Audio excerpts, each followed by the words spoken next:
오늘은 사사기 마지막 시간입니다. 우리 21장 우리 한번 펴보시기를 바랍니다. 지난주에 이스라엘 연합군과 베냐민 지파의 전쟁에 관하여 여러분들에게 말씀을 드렸지요. 이스라엘의 내전으로 인해 양쪽 모두 심각한 피해를 입었습니다. 하나님께서 이스라엘을 징계하신 것입니다. 양쪽 모두 하나님께서 모세에게 주신 그 계명들을 생각하지 않았습니다. 또 출애굽시키신 그 하나님이 어떤 하나님이신지 그들은 바라보며 그 하나님의 기뻐하시는 뜻을 따라 행동했어야 하는데 그렇게 하지 않았어요. 하나님의 인도하심을 받지 않은 것입니다. 자신들의 지혜와 생각을 따라 행동했어요. 베냐민 지파는 기브아의 불량배들을 치리하지 않았습니다. 오히려 그들을 감싸고 돌았지요. 또 이스라엘 연합군은 정의를 내세워 성급하게 베냐민 지파를 징계하고자 했습니다. 하나님 앞에 물었어야 했어요. 하나님, 이와 같은 베냐민 지파의 죄악을 어떻게 다루어야 하겠습니까? 그런데 하나님께 묻지 않았지요. 20장 18절에 보면 우리 중 누가 먼저 올라가서 베냐민 자손과 싸우리까? 전쟁을 기정사실로 받아들이고 누가 먼저 올라가서 싸워야 하느냐라고 하는 그 문제를 하나님 앞에 물은 것입니다. 실제적으로는 그것도 물을 필요가 없는 것이지요. 유다 지파가 항상 전쟁의 선봉에 섰습니다. 이미 하나님께서 말씀해 주신 거예요. 그들이 하나님께 묻는다라고 하지만 정말 하나님의 뜻을 찾는 것이 아니라 종교적인 요식 행위에 불과했습니다. 이처럼 자신들이 마음대로 정해놓고 단지 종교적인 요식 행위에 불과한 행동을 한 이 이스라엘 연합군들은 두 번의 전투에서 4만 명이라고 하는 병사를 잃었지요. 그들이 이처럼 전쟁에 패배한 이유는 하나님의 인도하심을 받지 않았기 때문입니다. 지난주에 하나님의 인도하심을 받으려면 어떻게 해야 하는지 여러분들에게 말씀을 드렸어요. 하나님과 자신과의 관계를 살펴야 합니다. 하나님은 우리의 목자이시고 우리는 그분의 양떼이지요. 목자의 음성을 듣고 양떼는 목자를 따릅니다. 그래서 양떼들은 양 무리 안에 있어야 돼요. 그 말이 무엇입니까? 목자의 음성을 듣지 않고 양무리에서 이탈해 자기의 길을 걸어가지 않았다라고 하는 것입니다. 내가 현재적으로 하나님의 인도하심이 어디에 있는지 하나님 앞에 묻고 찾고 그 인도하심을 받으려면 양무리 안에 있어야 돼요. 이 말의 의미가 무엇이냐면 자기 자신이 예수 그리스도를 믿고 하나님의 인도하심을 따라 살아간 그 삶의 경험이 있어야 한다라고 하는 것입니다. 예수님을 믿고 내 생각, 내 지혜, 내 뜻대로 살아간 것이 아니라 지금까지 내 목자장이신 예수 그리스도의 음성을 듣고 여기까지 왔어요. 지금도 주님의 음성을 듣고 있는 그 양무리 안에 있어요.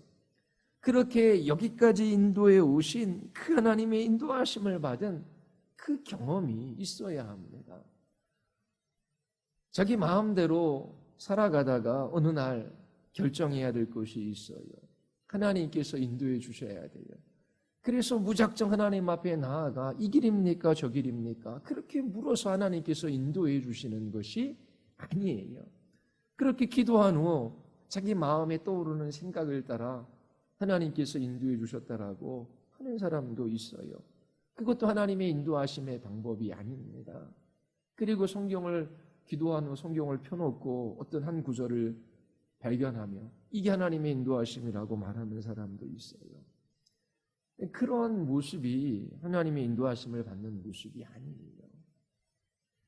지금까지 주님의 양무리에 속해서 목자장이신 예수 그리스도의 음성을 받고 인도함을 받은 그 경험이 있어야 합니다. 그런데 내가 주의 말씀을 따라 살아가지 않았어요. 하나님과 바른 관계에 있지 않아요. 그때 하나님의 인도하심을 구하기 전 자신의 불신앙과 불순종의 죄들을 고백하며 하나님께 사죄 연청을 구해야 하는 것이지요. 하나님, 제가 이와 같은 상황에 놓여져 있습니다. 하나님, 제가 되돌아보니 주의 말씀을 따라 주의 기뻐하시는 뜻을 따라 살아간 것이 아니었습니다. 저의 지혜와 저의 생각과 이 세상을 따라 살아갔습니다. 하나님, 저의 불순종과 불신앙의 죄들을 용서해 주시옵소서. 그리고 돌이켜야 하는 거예요. 그리고 하나님께서는 말씀으로 인도해 주십니다.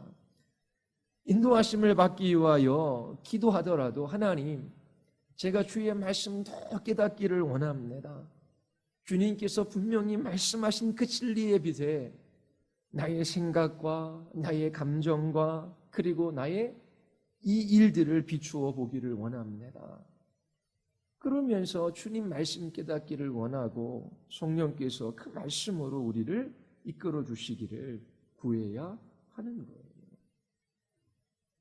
그래서 평소에 주의 말씀을 따라 인도하심을 받는 그 사람들이 하나님의 인도하심을 구하고 또 평소에 하나님의 말씀을 깨달아 알아갔던 사람들이 그 상황 속에서 분별하며 주의 인도하심을 따라 순종하는 이 삶들을 살아가는 것입니다.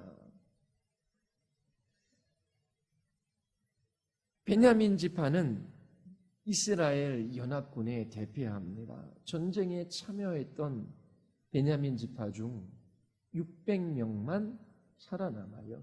우리 20장 47절 보십시오. 베냐민 사람 600명이 돌이켜 광야로 도망갑니다. 그리고 림몬 바위에 이르러 넉 달 동안이나 지내지요. 숨어 지내는 것입니다. 48절에 어떤 일들이 일어나요? 이스라엘 연합군이 베냐민 지파가 살고 있는 성읍으로 가요.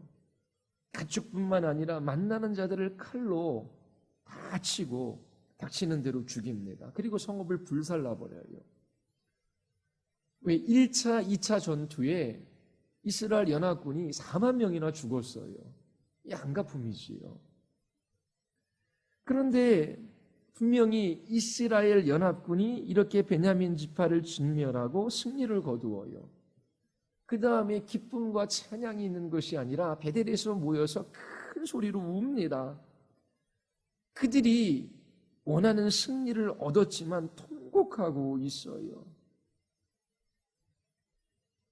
왜요? 궁극적으로 그들은 하나님의 뜻과 방법을 쫓은 것이 아니었어요.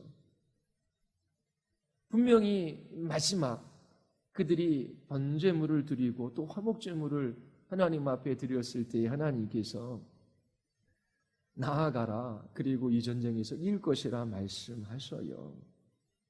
분명히 그들은 원하는 대로 전쟁에 이겼지만 그 승리가 그들에게 오히려 고통이 되었습니다. 왜냐하면 이 전쟁 자체가 잘못된 것이고 또 전쟁에서 이겼을 때에 그들의 분풀이로 베냐민 지파를 이렇게 진멸해서는 안 되었습니다. 매 순간순간마다 하나님이 기뻐하시는 것이 무엇인지를 물으며 그 하나님의 뜻을 따라 그렇게 행동해야만 하는 것이지요.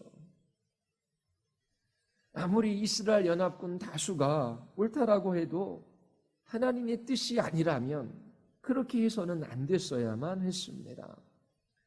우리의 삶에 있어서도 마찬가지예요. 눈앞에 이익이 있어요. 그리고 당장에 고난을 피하는 길이 있어요. 그런데 하나님의 뜻이 아니라면 당장의 눈앞의 이익이나 고난을 피하고자 해서 하나님의 뜻을 외면해서는 안 되는 것입니다. 그 성공이 성공일 리가 없어요. 그 승리가 그들에게 기쁨을 가져다 주는 승리가 될 수 없습니다. 바울은 숱한 고난을 당했지요. 그럼에도 불구하고 주 안에서 항상 기뻐하라. 내가 다시 말하노니 기뻐하라. 로마의 감옥에서 빌립보 성도들에게 권면합니다. 또 데살로니가 교회에서도 항상 기뻐하라. 범사에 감사하라. 이렇게 권면해요. 사도 바울의 마음 안에 기쁨과 감사가 넘치지 않았다라면 이렇게 권면할 수 없는 것이지요. 분명히 승리를 거두고 자기 자신이 원하는 것을 얻었지만 그 마음 안에 기쁨과 감사가 없는 경우가 있어요. 그러나 바울처럼 고난받는 인생이지만 그가 하나님의 뜻을 쫓았기에 어느 상황에 있든지 어디에 있든지 기쁨과 감사가 넘치는 경우가 있습니다. 이스라엘은 전투에 이겼지만 통곡하고 있어요. 예레미야 선지자는 여호와를 버림과 네 속에 나를 경외함이 없는 것이 악이요 고통인 줄 알라. 하나님 경외하며 살아가지 않은 그 삶이 고통이래요. 사사기 21장 2절을 보십시오. 백성이 베들레에 이르러 거기서 저녁까지 하나님 앞에서 큰 소리로 웁니다. 그 이유가 뭡니까? 3절입니다. 이스라엘 중에 한 지파가 없어지게 되었어요. 자신들이 이스라엘의 베냐민 지파를 진멸한 것이지요. 그리고 큰 문제가 생겼습니다. 21장 1절이에요. 전쟁에 나아가기 전 그들 스스로 맹세한 내용이 있어요. 우리 중 누구든지 딸을 베냐민 사람에게 아내로 주지 아니하리라. 자, 이렇게 전쟁에 나가기 전 맹세한 것은 베냐민 지파의 남자들을 진멸시키고자 하는 그런 의도가 있었던 것이지요. 단지 지금 베냐민 지파가 그릇되이 행하고 있어요. 그래서 그것을 하나님의 뜻대로 바로잡으려고 하는 그 목적이 주가 아니라 지금 베냐민 지파를 향한 분노가 이스라엘 연합군들 마음 안에 도사리고 있는 거예요. 그래서 전쟁에 나가기 전 결코 자신들의 딸을 베냐민 사람들에게 아내로 주지 않겠다라고 그렇게 맹세를 한 것입니다. 이제 베냐민 지파는 사라질 위기에 처한 거예요. 그렇다면 그들이 통곡하는 가운데 자신들의 맹세를 취소하면 되잖아요. 그런데 취소하지 않아요. 왜냐하면 이 고대 근동 지방에 대해 신에 대한 맹세를 어기면 저주가 임하기 때문에 그래요. 이 이스라엘 백성들도 하나님 앞에 맹세한 거예요. 우리 딸을 베냐민 지파 사람들에게 주지 않겠습니다. 그런데 정말 중요한 것이 무엇입니까?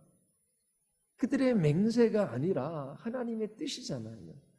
그런데 그들은 하나님께서 자신들이 맹세를 지키지 않을 때에 저주할까 걱정하는 마음이 있겠지요. 또 한쪽에서는 자신들은 이처럼 하나님 앞에 맹세를 지키는 사람들이다라고 하는 그 신앙을 보이고자 하는 욕심도 있었을 거예요.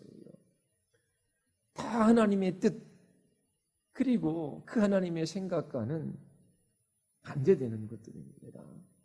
자기 중심적으로 이 신앙을 생각하고 이해하는 것이죠. 그래서 맹세를 하나님 앞에 잘못했다라고 하고 돌이키지 않고 오히려 자신들의 방식을 따라 그 문제를 해결하려고 합니다. 이게 이스라엘 백성들의 수준이에요.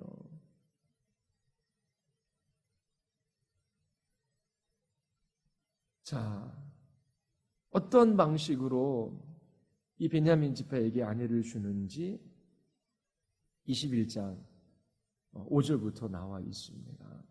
우리 5절 같이 한번 읽어볼까요? 다 같이 시작.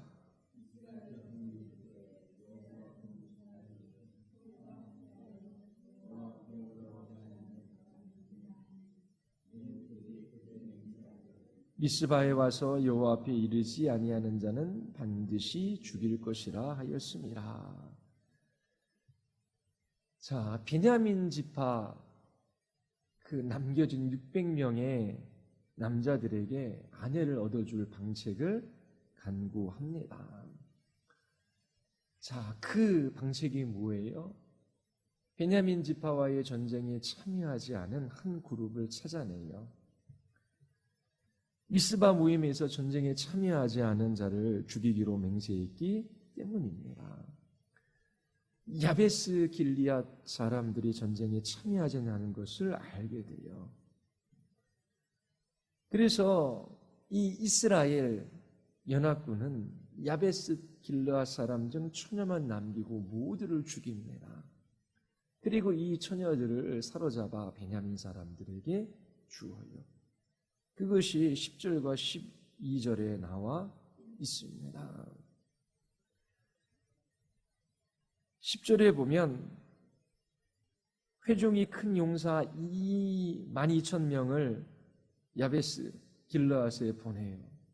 그리고 주민과 부녀와 어린아이를 칼로 칩니다. 그리고 12절에 보면 주민 중 젊은 처녀 400명을 사로잡습니다. 그리고 그들을 붙들어 와요. 그런데 아직 200명이 부족하지요.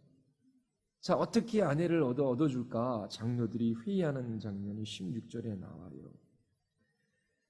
베냐민 지파 사람들이 아내를 얻게 하기 위하여 장로들이 권하는 그 내용이 있어요. 우리 20절 한번 보십시오. 실로의 여자들이 춤을 추러 나올 때에 처녀들을 납치 아내로 삼으라고 합니다. 우리 20절서부터 23절까지인데 우리 같이 한번 읽어보겠습니다.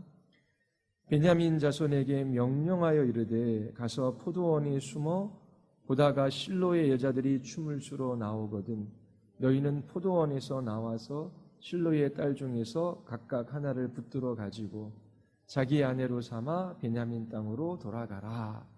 만일 그의 아버지나 형제가 와서 우리에게 시비하면 우리가 그에게 말하기를 청하건대 너희는 우리에게 은혜를 베풀어 그들을 우리에게 줄지니라.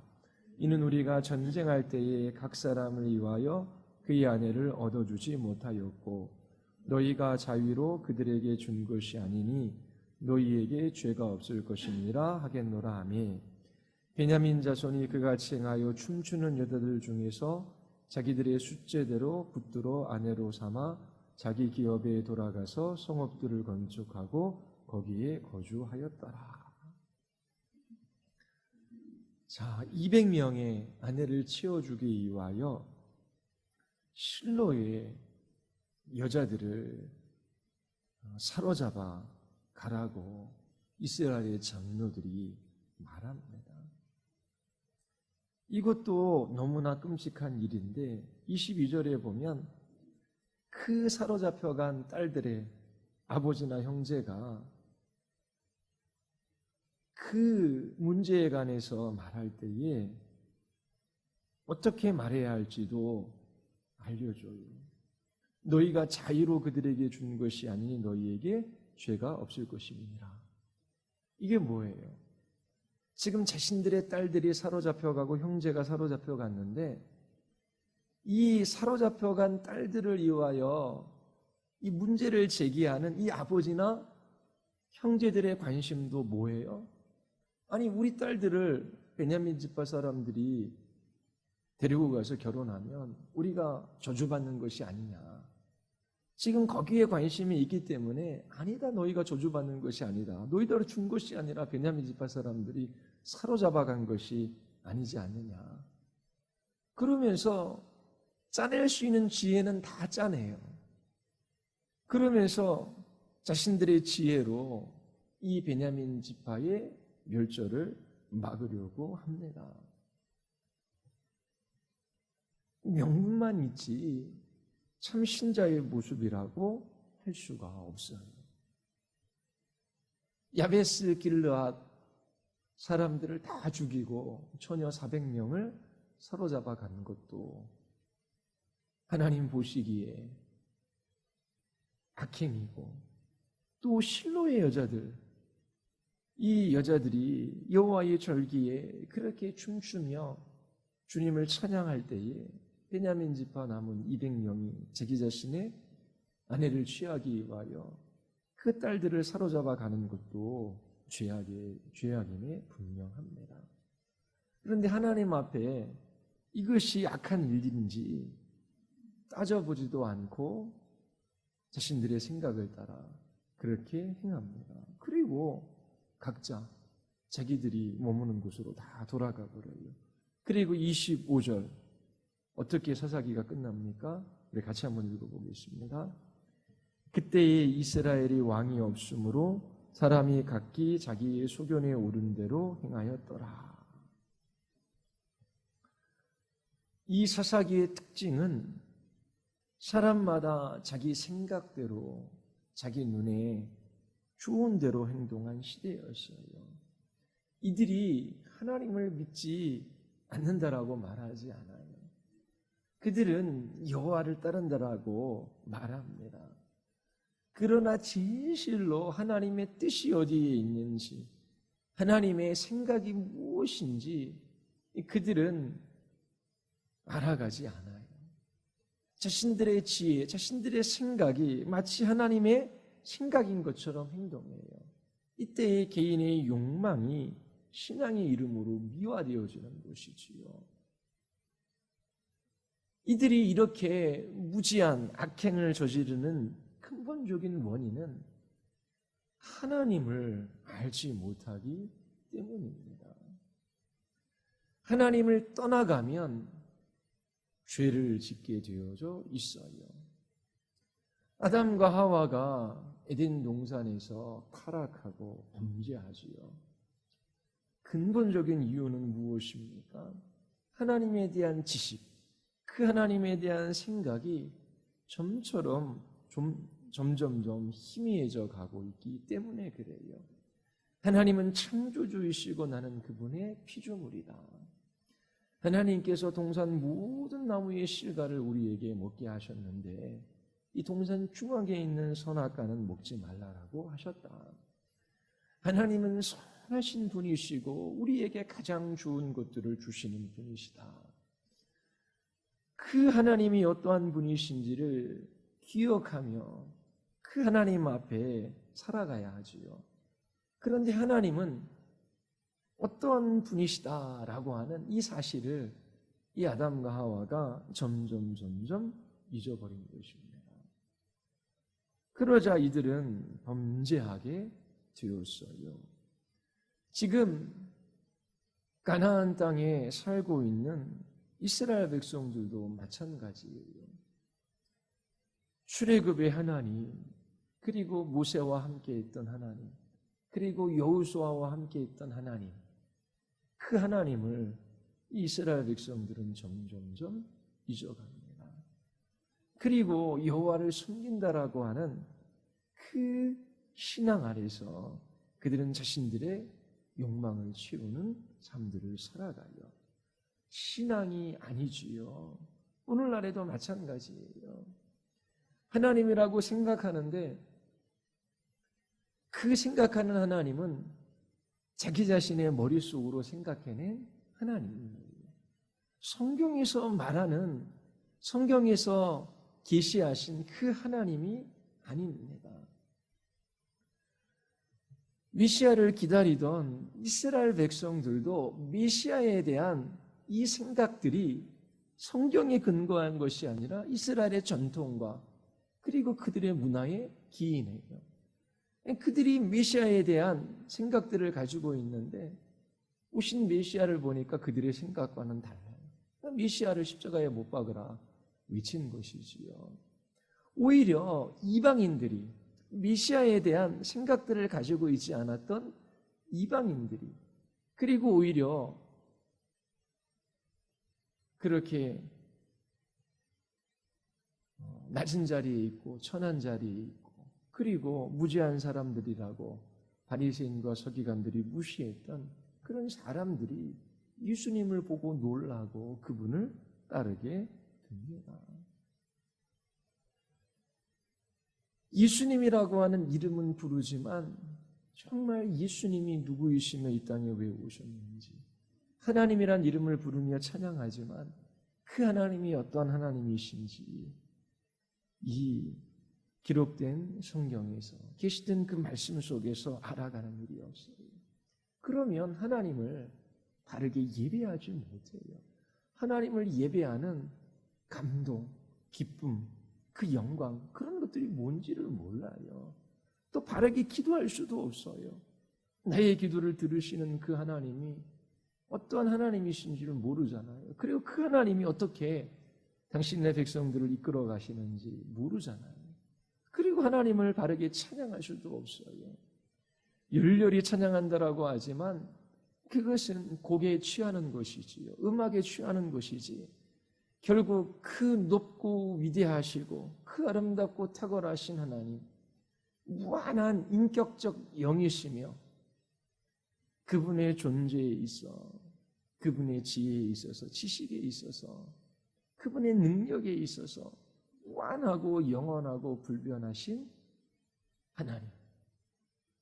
그 말의 의미가 무엇인지를 알고 그렇게 하나님이 이러한 분이시구나라고 하며 그 하나님 앞에 놀라며 그 높고 위대하신 하나님을 찬양하고 그 하나님 앞에 감히 주장하지 못하며 그 마음을 낮추고 겸비히 주의 뜻을 구하며 그 하나님을 나의 하나님 나의 아버지라고 부르는 것이 얼마나 영광스럽고 복된 줄 알며 그렇게 주님을 예배하는 예배자의 삶을 살아가야 되는데 몰라요. 모르니까 예배할 수 없는 것입니다. 모르니까 기도하지 못해요. 모르니까 찬양하지 못해요. 주일날에도 찬양하잖아요.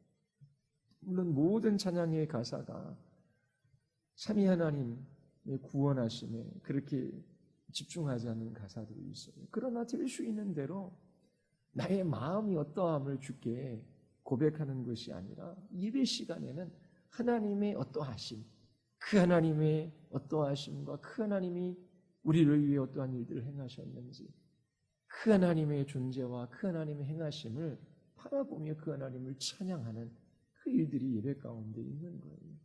모르니까 찬송가를 부르더라도 찬양할 수가 없는 것이지요. 기도도 마찬가지입니다. 이와 같은 백성들에게 무슨 소망이 있겠습니까? 하나님께서 아브라함을 택하셨어요. 그에게 찾아오셔서 너로 인하여 큰 민족을 이루게 하시겠다. 너희 씨로 인하여 만민이 복을 얻게 하겠다. 약속해 주셔요. 아브라함의 자손인 그 야곱의 후손들 70명이 애굽으로 이주하지요. 그 땅에서 400년 동안 종살이 합니다. 하나님께서 종된 그 애굽 땅에서 이스라엘 자손들을 구원해 내셔요. 전쟁에 나가서 싸울 수 있는 군사만 60만 명인데나 큰 숫자들을 그 애굽에서 이루게 하셨어요. 하나님께서 약속하신 것을 이루어가고 계신 것이지요. 너로 인하여 큰 민족, 큰 나라를 이루게 하시겠다라고 하셨으니까요. 자, 이제 하나님께서 하나님 나라를 이루기 위하여 이스라엘 백성들이 준비되어졌어요. 그들에게 땅도 필요합니다. 그래서 가나안 땅으로 인도해 가셔요. 3개월 동안 광야에서 그렇게 여행하다가 시내산에 도착합니다. 그곳에서 하나님과 이스라엘 백성들이 언약을 체결해요. 하나님께서 이스라엘 백성들에게 율법을 주셔요. 하나님의 백성으로 마땅히 어떻게 살아가야 할지 그들에게 가르쳐 주시는 것이지요. 이스라엘 백성들은 그 하나님의 법에 순종하겠다라고 선언합니다. 하나님은 이스라엘의 하나님 되어주시겠다라고 약속해 주셨어요.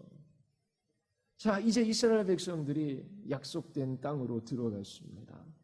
그런데 그들을 구원해 내신 출애굽의 하나님, 광야길을 40년 동안 인도했던 그 하나님, 그리고 그들이 심지도 않고 가꾸지도 않은 이 포도원과 이 땅을 주시는 그 여호와 하나님을 잊어버려요.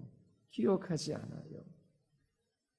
그들이 고통 가운데 있습니다. 하나님 앞에 부르짖어요. 하나님께서 사사를 보내어 주셔서 그들을 구원해 주시지요. 그런데 또다시 불순종합니다. 나중에는 가나안 족속의 종으로 살지만 부르짖어 기도하지도 않아요. 이러한 백성들에게 무슨 소망이 있겠습니까? 그들에게 소망이 있는 것이 아니라 하나님의 신실하심에 그들의 소망이 있어요. 하나님께서 이스라엘 백성들을 끝까지 돌보아 주십니다. 하나님의 사랑은 거룩한 사랑이에요. 그들의 죄를 그냥 간과하지 않으셔요. 하나님께서 죄 지은 것에 관해서 징계하시지요. 그러나 징계 중에도 하나님께서 긍휼을 베푸십니다. 이 이스라엘 자손이 가나안 땅에서 완전히 멸절당하지 않아요.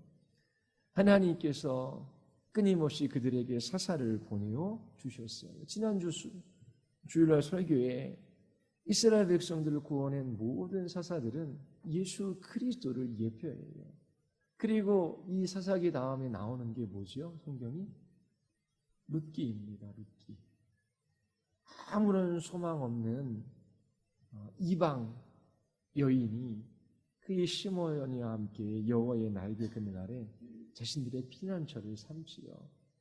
보아스라고 하는 이 인물을 통하여 하나님께서 소망 없는 이 여인들에게 소망을 주셔요. 이 보아스는 누구지요? 오실 메시아 예수 그리스도를 예표하는 인물입니다. 이처럼 하나님께서 이스라엘 백성들에게 약속하신 것을 끝까지 지켜가십니다. 하나님을 믿으라라고 보통 얘기해요. 그때에 믿습니다라고 외쳐요. 그때에 잘못되기 쉬운 것이 하나 있어요. 그게 뭐냐면 믿습니다라고 했을 때에 자신들이 믿고자 하는 의지의 결단 그리고 자기 자신의 열심에 방점을 찍을 수 있어요. 그러나 하나님을 믿는다라고 했을 때에 그 믿음의 실체가 뭐냐면 하나님의 신실하심입니다. 하나님께서는 그분의 존재에 있어서 뜻에 있어서 그리고 그분의 성품에 있어서 그분의 목적에 있어서 결코 변하지 않으시는 분이셔요. 하나님께서 우리 하나님 되어주시겠다라고 약속해 주셨어요. 하나님께서 말씀해 주십니다. 그러면 하나님께서는 반드시 그 약속하신 것을 지키시고 이루시는 분이시다. 그 하나님은 신실하시다. 이것이 우리의 믿음이 되는 것입니다.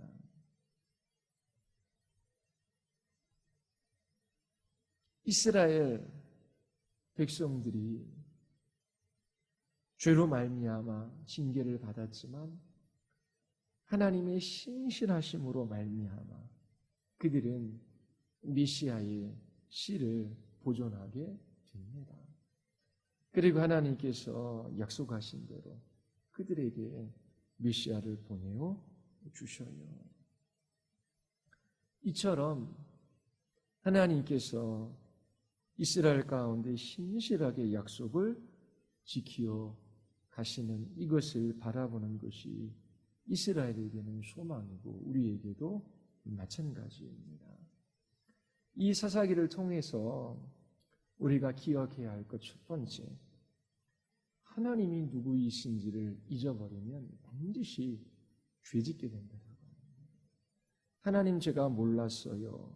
그 무지함도 죄악입니다. 분명히 하나님께서 이스라엘에게 하나님 자신이 누구이신지 하나님 자신을 나타내 보이시고 큰 기적과 이적을 행하시고 또 모세를 통하여 말씀해 주셨어요. 그런데 그들은 하나님이 어떤 하나님이신지를 잊어버리게 되는 것이지요. 두 번째는 자신들이 누구인지를 잊어버린 거예요. 자신들의 정체성이지요. 하나님의 거룩한 백성으로 하나님께서 불러주셨어요.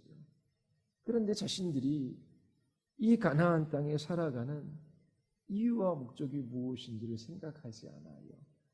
가나안 땅의 사람들처럼 그곳에서 먹고 마시고 즐기고 그 땅에서 번영하는 것이 그들의 삶의 목적이 아니에요. 그들은 왕이신 하나님의 통치와 다스림을 받으며 그 땅에서 하나님이 어떠하심을 드러낼 사명을 부여받은 민족입니다.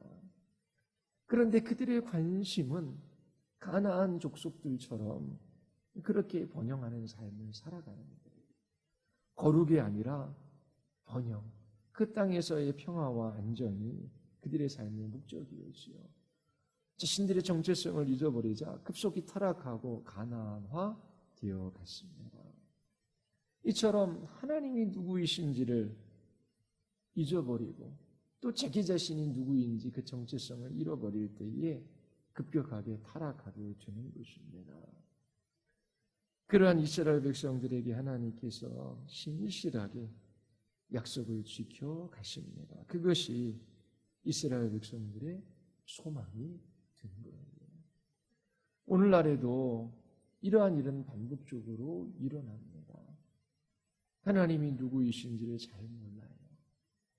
하나님을 알아가는 일이 없어요. 하나님을 갈망하지도 않고 하나님을 추구하지도 않습니다. 그 하나님으로 인하여 기뻐하며 하나님 한 분 예배하는 감격을 누리는 교인들이 얼마나 될까요?